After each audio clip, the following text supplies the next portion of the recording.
உடனடி பணப்பரிமாற்ற முறைகளை பயன்படுத்தி போதைப்பொருள் கடத்தலில் ஈடுபட்டு வந்த தம்பதியினரின் சொத்துக்கள் முடக்கப்பட்டுள்ளன.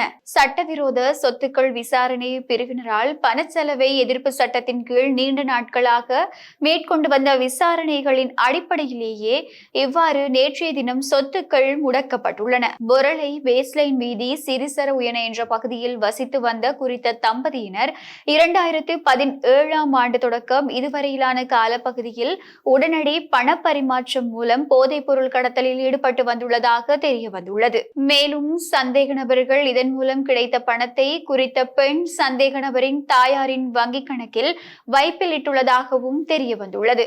அத்துடன் குறித்த பெண் சந்தேக நபர் இவ்வாறு சட்டவிரோதமாக ஈட்டப்பட்ட பணத்தை பயன்படுத்தி அத்துரகிரிய பகுதியில் 6 பர்ச்சஸ் காணியையும் அதனுடன் அமைந்த வீட்டையும் 300 லட்சம் ரூபாய் வழங்கி பெற்றுக் கொண்டுள்ளதாகவும் தெரியவந்துள்ளது.